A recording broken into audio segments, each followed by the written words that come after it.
Where our backyards meet the backwoods, Hi, Blossom. some familiar figures have long made themselves at home. We as humans have created pretty much the perfect habitat for deer. White-tailed deer find the suburbs a safety zone. But how well do we know these backyard buddies? Sometimes they'll freeze and lock up for even 2, 3, 4 minutes. It's time to take a closer look at the private life of one of our closest neighbors. When filming, I'll see them stomp. They'll do that to get the attention of other deer, to alert them that something might be dangerous. New perspectives reveal a complex society. We saw a lot of antagonistic kind of behavior that we might have expected between males during the breeding season, but we also saw that kind of interaction among females as well. And a rare vision that roams North American woods. It stood for 5 seconds maybe, eyed me, and took off and was gone.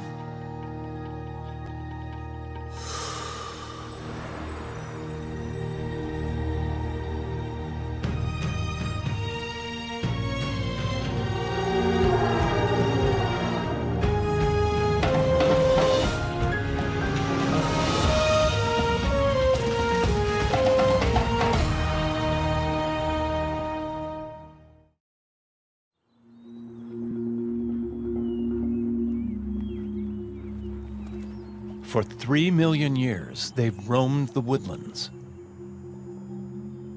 And we're still just trying to figure them out. The white-tailed deer.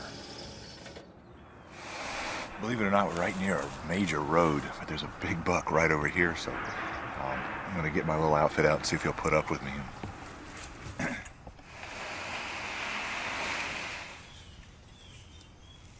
Cameraman Mark Emery has been filming whitetail for the past decade, tracking them through forests and meadows.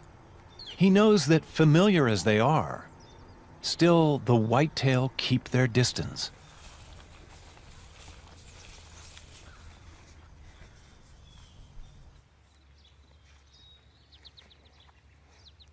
Every time Mark films them, he gets a first-hand glimpse of their jittery grace. I've been coming in this area for about 2 weeks now, just sitting with these guys. And we sat here about 20, 30 minutes before they came up to eat grass right in here.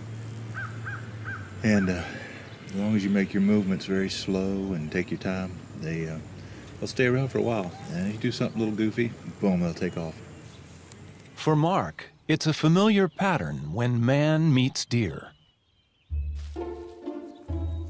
The quick head jerk. The skittish movement. The gaze into the distance. All the senses are at work.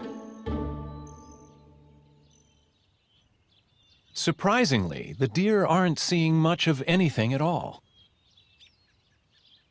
Nearly blind by human standards, deer have trouble seeing defined shapes. All they can really make out is movement.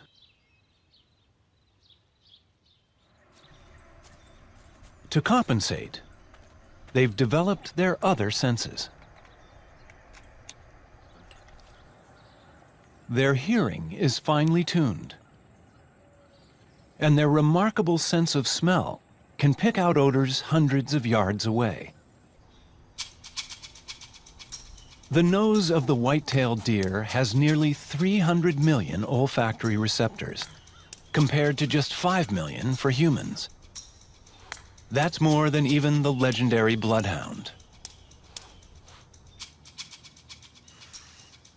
And when a deer smells danger, it passes that information on, as Mark notices every time he gets too close.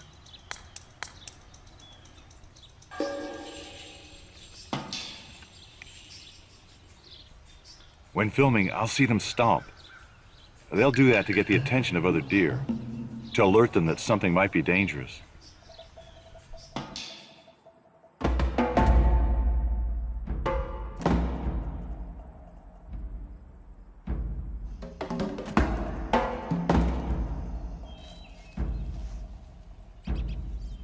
The white tail for which they are named is not just decorative.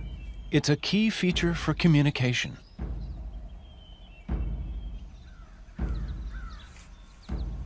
I've seen the tail come up slowly, as though the deer is saying, I see something I don't really care for. And then you get this nervous twitching.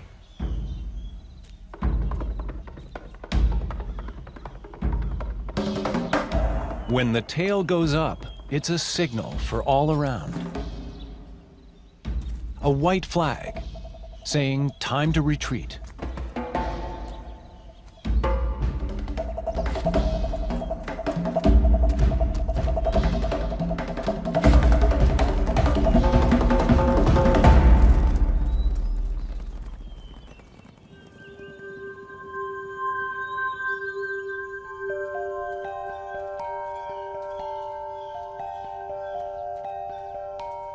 White-tailed deer may seem elusive, secretive, but there's a reason.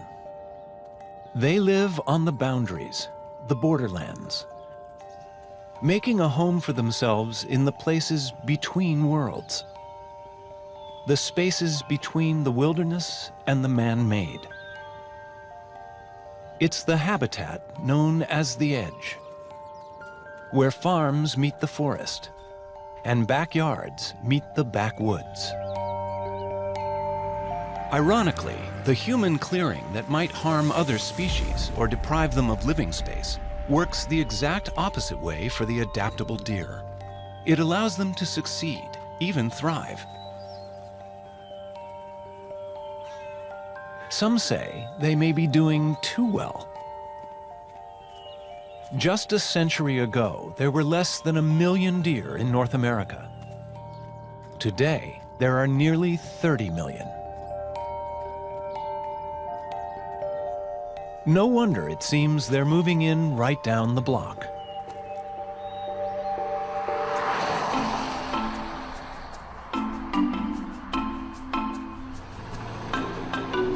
Nowhere are the deer more at home than next door, in the suburbs.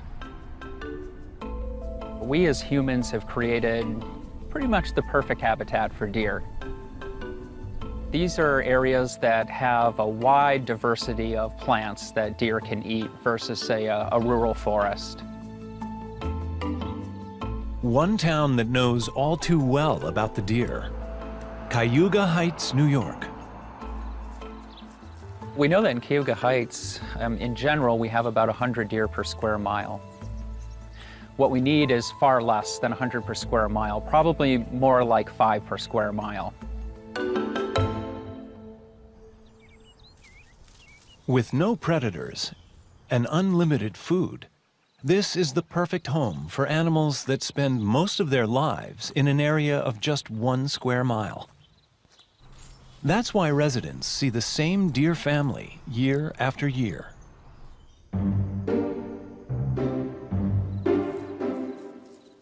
They walk through my yard and eat everything here. It's almost like watching them come into a buffet. I'll pull up into the driveway and see 8 to 10 deer, and they kind of look at me like, hey, welcome home. So there's some deer up here in the yard, and we're gonna go try and get them on film.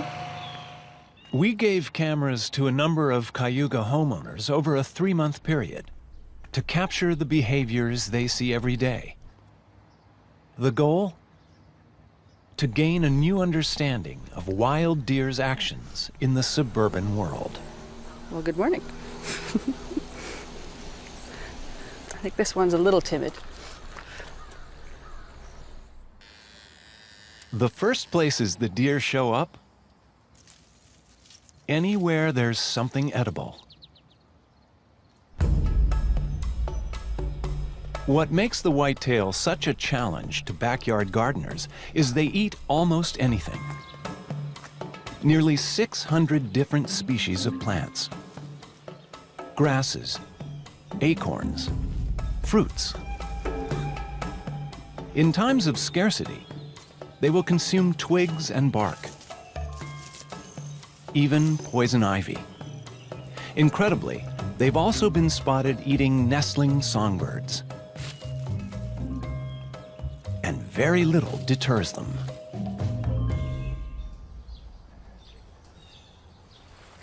We are in the backyard on the side. The fence is 6 feet high, and they have jumped over it, which amazed us. As you can see, we had to install this fence to keep the deer out of our yard. This is a 6-foot fence, which actually is somewhat inadequate. White-tailed deer will jump in the wild. They use this technique to evade predators and to just overcome an obstacle that's in their way. We had to build a really tall fence because deer were continuously jumping over it.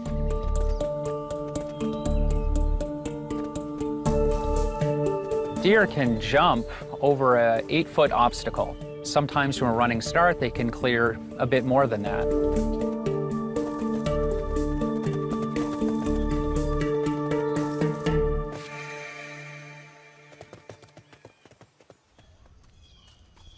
It's no wonder a fence isn't much of a deterrent. The deer need to consume up to 7 pounds of food a day. But these voracious eaters don't have upper front teeth. They chew by pressing their lower incisors against a pad on the upper gum.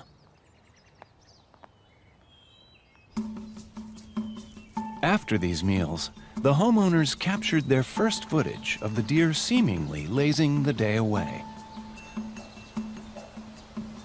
Sunday morning, and there's about 4 deer just bedded down in the backyard. To the Cayuga Heights cinematographers, it may seem like a siesta, but the deer are actually doing something crucial. They're digesting. Deer are members of the same ungulate family of hoofed mammals as cows and buffalo. Like cows, they have a 4-chambered stomach. They eat quickly.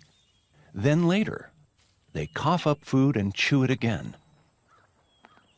It's a vital part of their eating cycle. And the reason they sometimes seem to hide during the day. Finding cover away from prying eyes, they disappear into the shadows to digest. But they're often a lot closer than you think. The crew decided to reveal the secret of this magic act by shooting a regular high-def camera side by side with one that picks up a thermal imprint. They were able to show where the deer go, a private world that's sometimes right under our noses. A thicket of branches is all it takes to make a deer invisible during the day. Only the slightest movement gives away the animal's position until it emerges again to feed.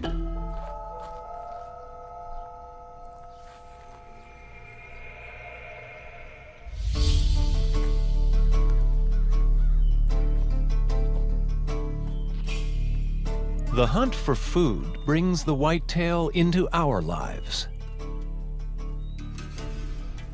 And right alongside our roadways. But it's not a death wish that brings them here. This is another edge where they actually thrive.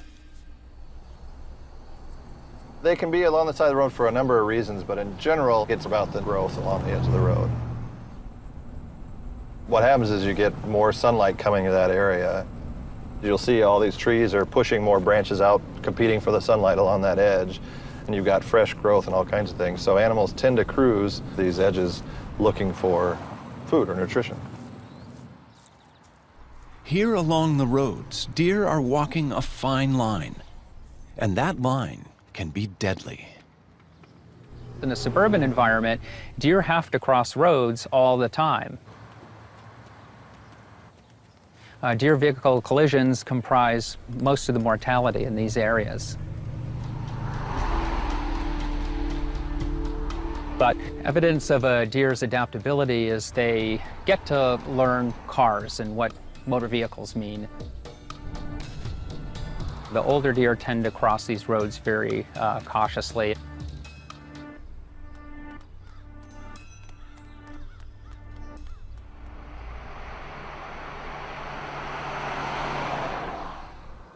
Right now we're approaching some deer that are about to cross the road.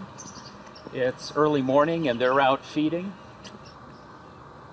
Deer wanting to cross the road, but we have a school bus coming at the same time. Now the adult doe is coming up to the road, being very careful, pausing, looking both ways. The deer looked to the left, looked our way a bit, and is crossing slowly. The younger deer will likely cross right after her, and they'll just run out in the road. Fawns get into all sorts of trouble, just like human kids. This is a fawn crossing the road, not looking. And there's another fawn crossing. So you saw the care that the adult doe took in crossing the road and how carelessly the younger deer crossed the road.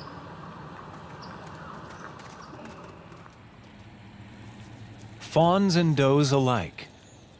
The survivors learn how to live on this dangerous boundary.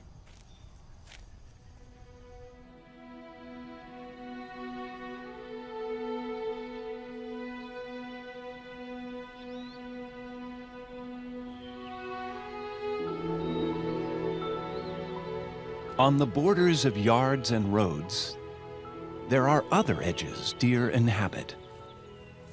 The edges of the day. Deer have natural rhythms throughout the day, and the period that they're most active is in the early morning or the late afternoon. And that's when they do a lot of their feeding, and this behavior is known as being crepuscular. Crepuscular. Creatures of the shadows, of the dawn and the dusk. Whitetail are perfectly adapted for those hours. Their camouflage blends in, and it's the time their vision actually works best. Attuned to the gathering darkness.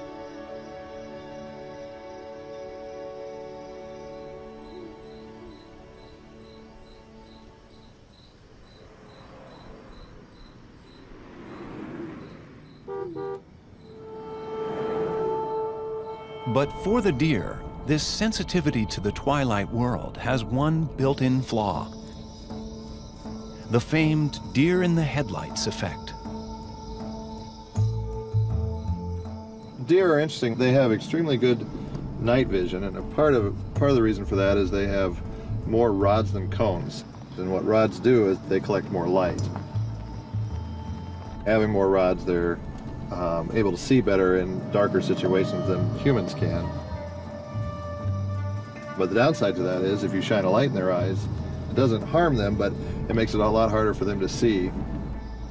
So that's why sometimes you get this deer in the headlights look. Surprisingly, fear has nothing to do with this well-known reaction. Too much stimulus overpowers their visual cortex. The entire brain locks down, and the deer can't do anything else.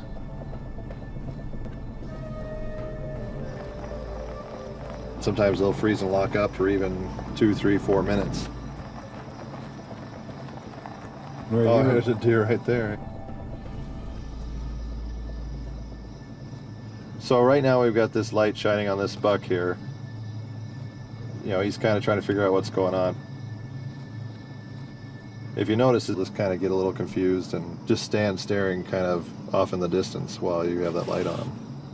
And sometimes, you know, in this situation, this deer didn't get too weirded out by it, but, you know, sometimes it can last for a couple minutes where they'll just stare into the light, kind of confused.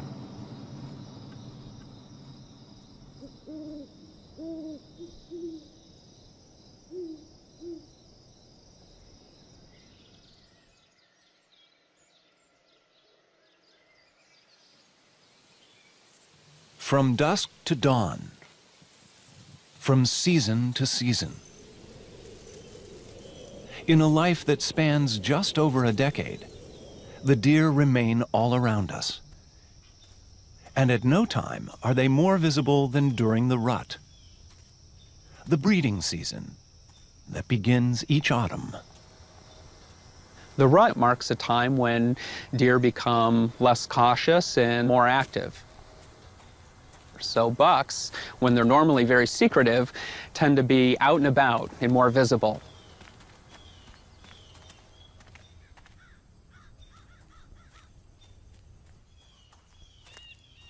All through the woodlands, bucks begin signposting their presence. One of the signs that the rut is occurring might be a buck rub. Whitetail bucks take their antlers or the glands on their forehead and they'll rub up and down a tree. They want to leave their scent as communication for other deer in the area. Deer have scent glands all over their bodies, at least 7 in all. From the bottoms of their feet to the inside of their back legs, with signals that range from "come hither" to "danger, stay away." They can also vocalize with chuffs and calls to send warnings or indicate territory.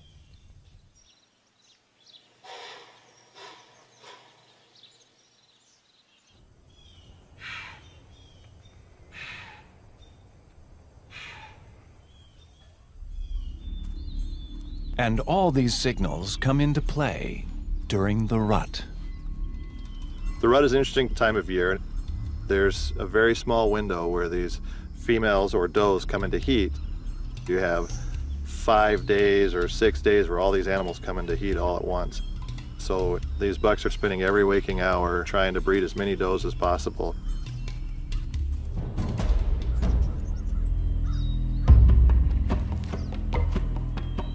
Now the competition for mates begins. And the stags call on their antlers. Regrown from scratch every single year, this is the fastest growing tissue on Earth, expanding an inch every 2 days.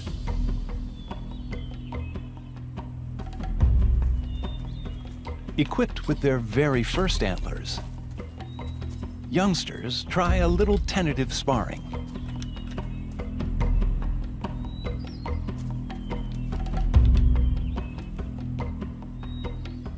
But for the adults, the rut is a time for full-on combat. There's a lot of aggressive behaviors, so bucks will do a lot of really neat things. They'll spar, they'll fight. It's a very fast and furious time, and it's a very exciting time to be in the woods.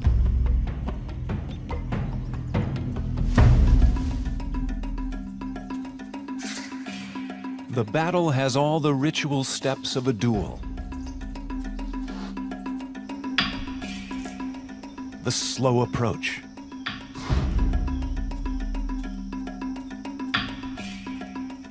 The challenge. And then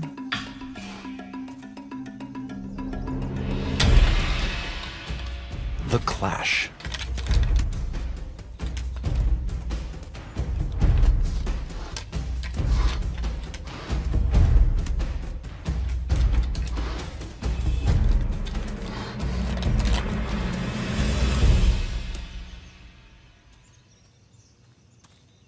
The winner claims his chance to sire the next generation. The loser hobbles off.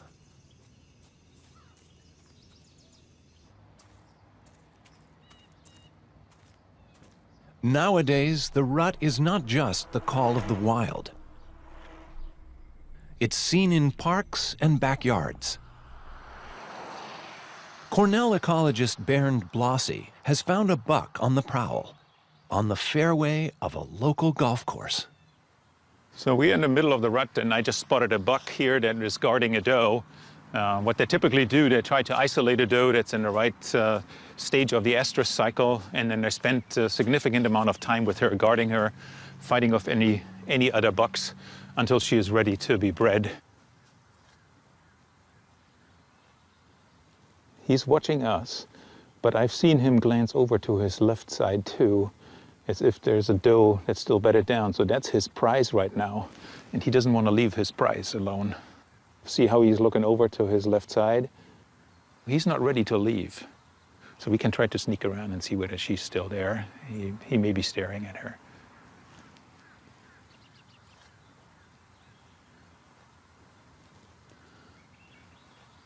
There she is. Jesus on the other side of the fence. You can just see her butt right now. See how he's watching her?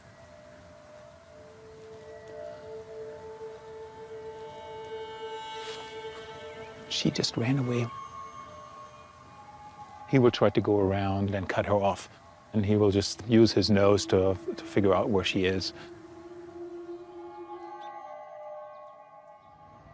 Because there's such a small window of time when does come into heat, bucks want to be sure they don't miss their chance.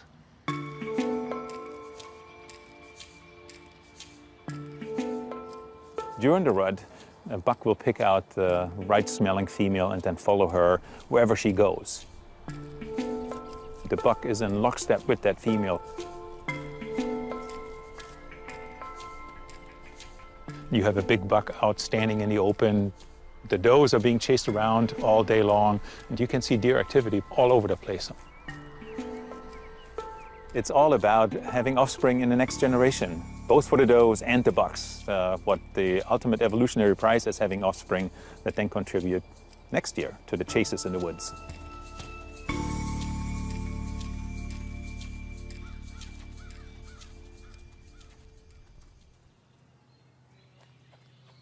While the clashes of the rut get so much attention, other interactions between deer remain more mysterious. Biologist Josh Millspaugh wanted to see those relationships in a brand new way. What we're doing is we're putting cameras on deer and we're monitoring what they see and what they hear real time. That's a completely different perspective than we've ever had.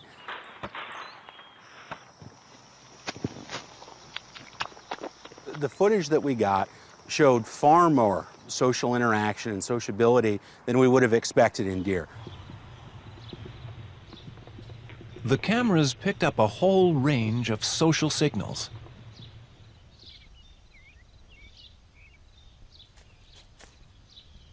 The deer sniff each other when they meet. A kind of handshake to determine age, sex, family group. They'll groom each other, not just to remove parasites, but to maintain their bonds. And displays signal their status. Dominant deer walk with head held high. Subordinates keep their backs hunched and tails tucked. When things get tense, ears laid back along the neck represent the first challenge. But the cameras also found something startling. Conflicts between females escalate with surprising frequency.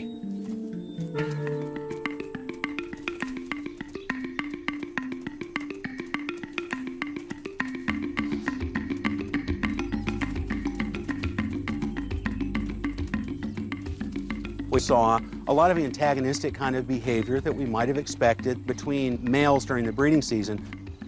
But we also saw that kind of interaction among females as well. There was just a lot more social interaction than we expected. The video provides an opportunity to lift the veil on deer to see the way that they interact in the wild, the way that they make a living in their environment, in a way that we have never been able to see before. If Millspaugh is learning how deer interact with each other, Our suburban observers back in Cayuga Heights have been using their cameras for nearly 2 months to gain insight into another aspect of deer behavior: the way deer handle the threats around them. This is McEwen, a family dog, and coexists with the deer. Doesn't think they should be on his property, so he chases them just a little bit.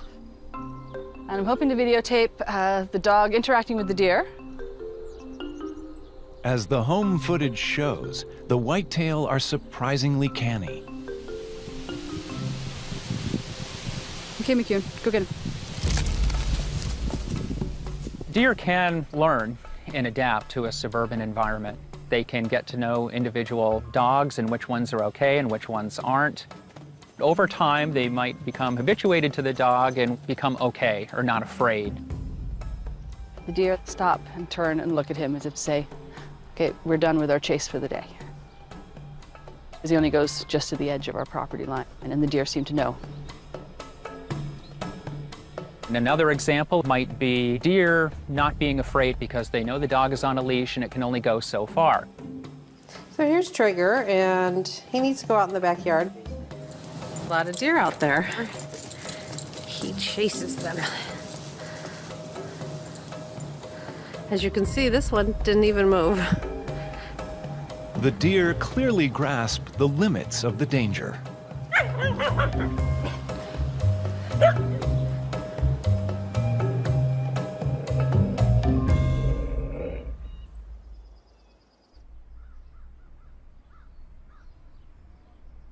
Whitetail have learned that the suburbs seem to be a safety zone.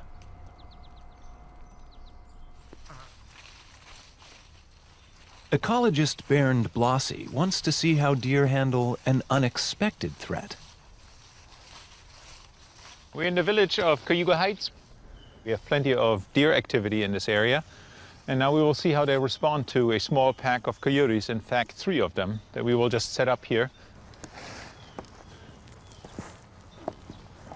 We will see whether this works with the coyote cutout here. It's a good place to try it because it's a backyard that is being frequented by deer, and we should be able to capture some change in deer behavior. A trail cam is installed to track the deer's reactions.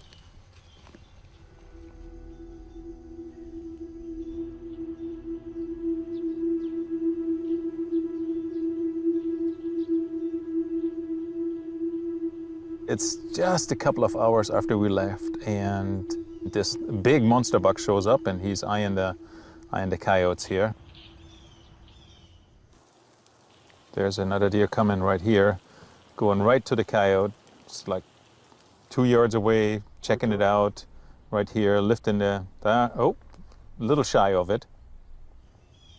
You can kind of see here, this animal is cautious. Something is new in the yard. There are silhouettes there. They resemble probably something that the animal may have seen before, but these silhouettes don't behave like real animals. They're not turning around, they're stationary. So now the animal figured out this is a non-threatening situation. The deer are smart enough to learn what poses a real threat and what doesn't. This animal is completely checking out what this thing is. Not scared behavior, definitely not. It's actually licking the coyote right now, so.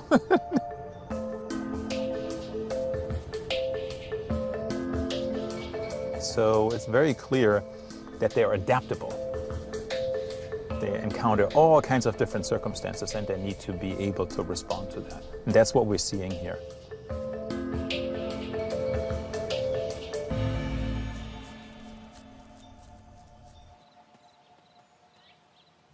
Deer are always adapting, always responding to their environment. These changes can be physical too.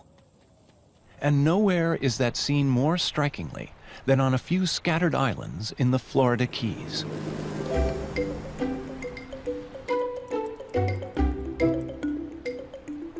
They're called key deer, the whitetail in miniature.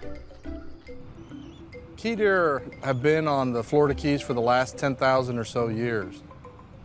10,000 years ago, the last glaciers melted and caused sea levels to rise, and in essence, they were trapped on this chain of islands. It's believed that they came from the mainland, Florida, though some also believe maybe they came from Cuba. The majority of them are found on two islands, Big Pine and No Name Key. Tiny worlds cut off from the outside, islands push evolution to extremes. Larger animals tend to shrink over generations. In a world of limited resources, the only sensible solution is to get smaller.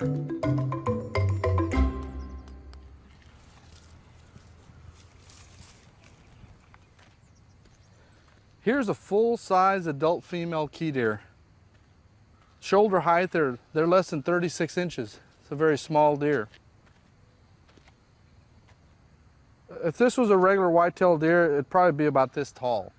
Key deer are smaller than the average white-tailed deer because, in general, as you move from northern to southern environments, animals get smaller. It's a mechanism of dealing with the loss of heat. The males are slightly larger, but not much larger. So the average female's about 80 pounds, the average male's about 100 pounds. Because of their environment, they're acclimated to humans. A really cute animal. You can see why so many people love the key deer. People love them, but in a way, they're being killed by kindness. The more locals feed them, the more they're lured into neighborhoods where they're often hit by cars. Today, the key deer is endangered. In fact, there are less than 800 of them left. Yet still, they manage to hang on. One of the very few highly endangered animals that lives among people in the suburbs. What we're looking at is an adult male key deer and an adult female and a baby, a newborn fawn here, family, endangered key deer. And that looks like a new baby. She is tiny. Look at how Figured little. about 4 weeks old, about 4 weeks now. They're just so beautiful. When I first saw their size, I was shocked and amazed. I've never seen anything like it. I never get bored. I never get used to it. I love them. I mean, it's just pure innocence. It really, I mean, good grief. I had a cat that was bigger than that. I know, look how curious she is. They're so curious when they're small, too. So amazingly beautiful and gentle.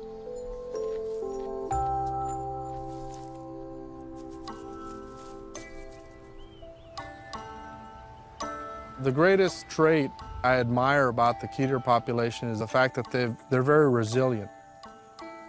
And the Florida Keys, in fact, has changed dramatically in some cases in the last 100 years. And so being able to adapt to those changes and continue to survive is truly remarkable for this deer population.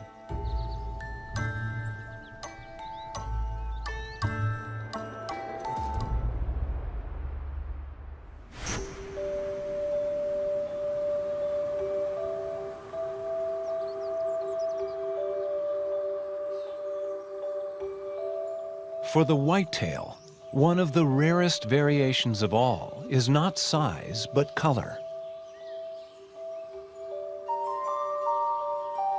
The legendary ghost deer.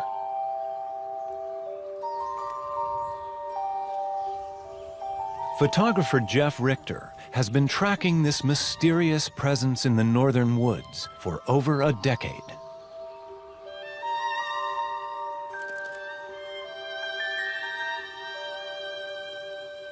I think in many respects that they're a ghost in both a physical sense and a mental sense.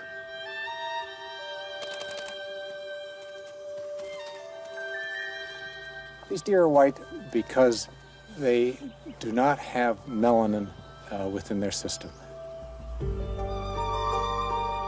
That is a recessive gene and it is relatively rare.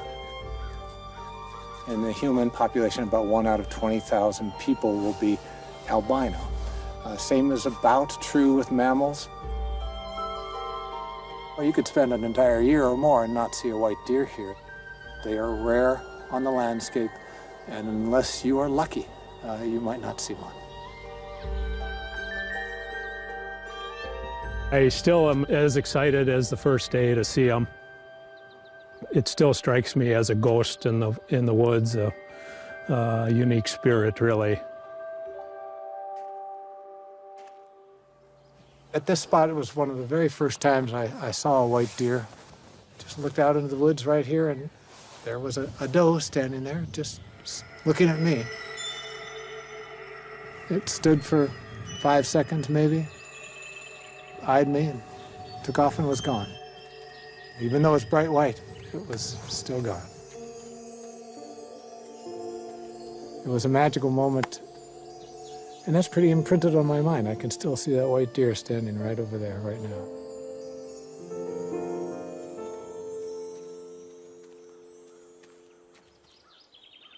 Almost without exception, all the people I've talked to always remember where they were and where they saw their first albino deer. They just stick with people in a way that very few other animals do.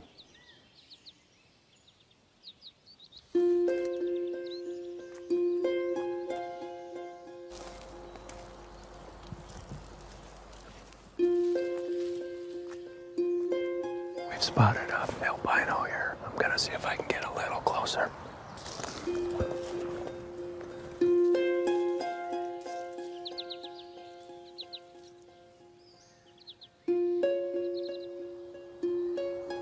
Looks like she bedded down just in front of us.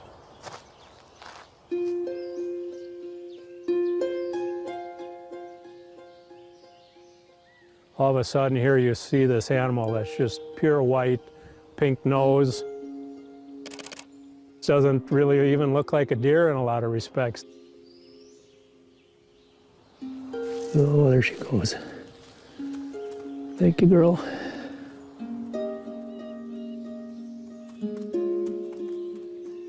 There's something a little magic about it. It's hard to explain. One of the reasons we really love these white deer is that they live at this intersection of science and spirit. We have all this data and knowledge, behavioral understanding of deer. And then there's this mystery over here, this place of spirit that attracts us to the outdoors in the first place. And they all come together in that place called white deer.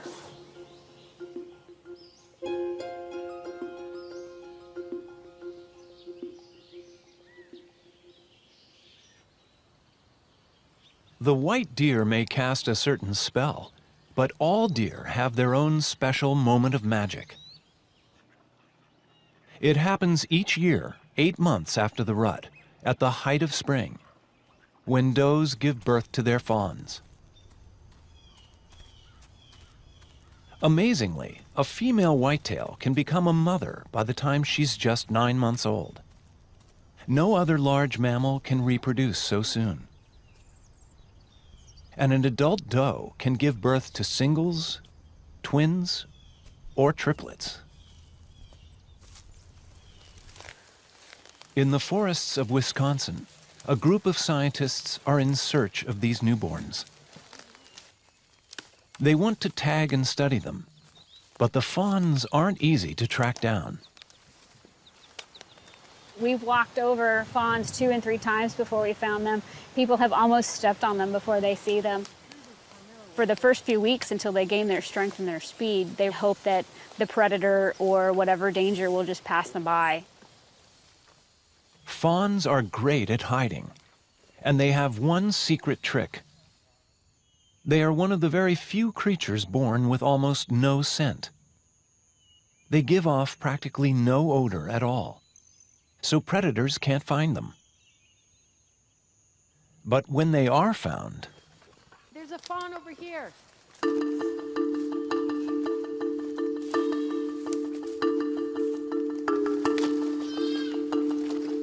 The fawns have almost no defenses. Give me the mask, give me the mask, give me the mask.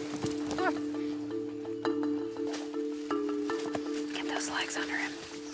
They can't even count on their mothers to stand guard.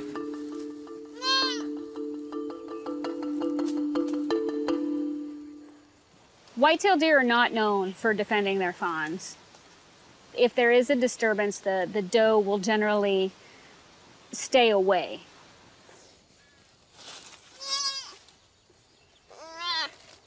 Bleating, that's the noise that they make. That's an alarm call. It's trying to get either the doe's attention or to warn any twin that may be in the area that something bad is happening. They rely on their hearing a lot more than they do their eyes, and we put the blindfold on them, but that doesn't mean that they still don't know what's going on. Their camouflage is really rather remarkable when they lay completely flat in litter like this. If they were solid, this reddish-brown color, it would be a lot easier to spot them.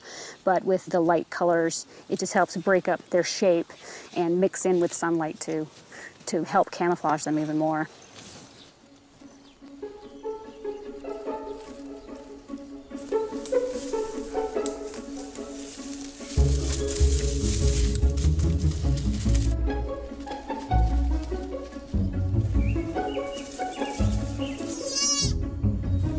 Some of them fight you every bit of the way, and you have to really restrain them to get through your whole process. I tend to like it better that way, and it feels like their survival instinct is a little more developed.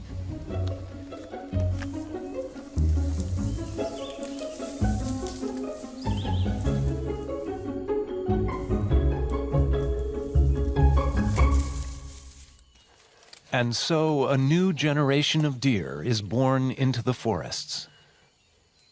Many will make their way into our streets and neighborhoods, and into our lives.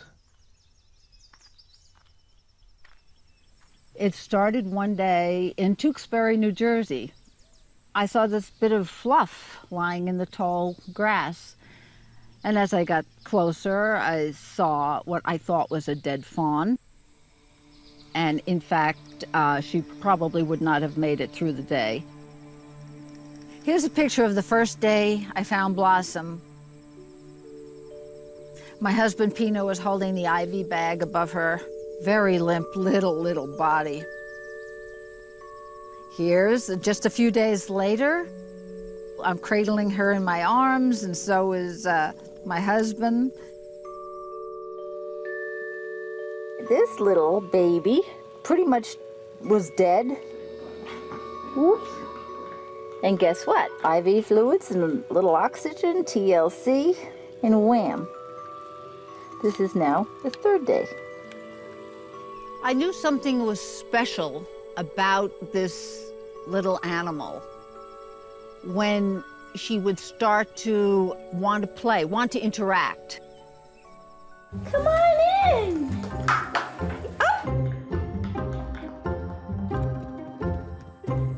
Her curiosity was so deep.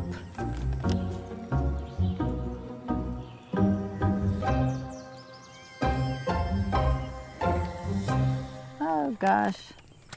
We loved her, but she wasn't our pet. She was, in fact, a wild deer.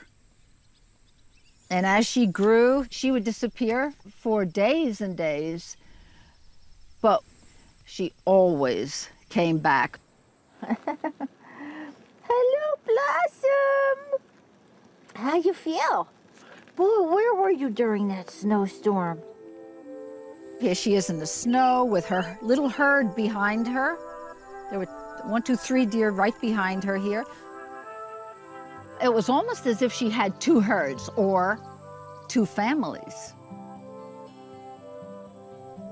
Here's the sign I hung all over Tewksbury. The sign worked. Nobody hurt her. They only loved her. Oh, the little doll. Blossom. That's the way we used to say, Blossom. Hi, Blossom. What are you, good girl? Hi, Blossom. What you up to? I miss her. I miss everything I've been talking about. I miss the adventure. Blossom's here in the kitchen. I miss what next thrill is around the corner. Hello, girl. Oh my God, look in the back. There's a big buck. Blossom was an ambassador to life, an ambassador to all that's good in nature.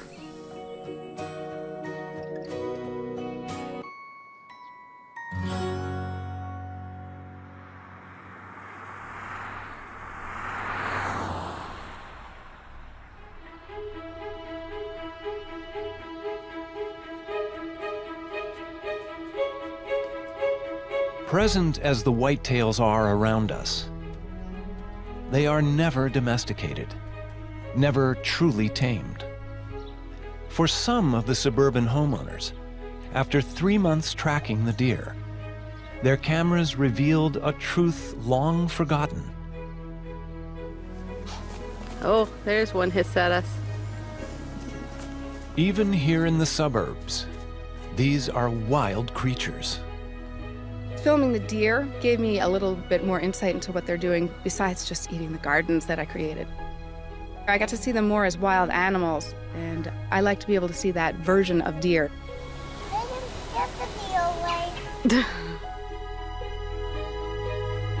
Right outside the window, just beyond the door, they are a link back, a reminder of the wilderness that surrounds us still. I've often remarked to my wife that people will travel to Africa to go on a safari, but here we have the deer who, they're just as beautiful and just as interesting to watch. It is a real privilege to have that.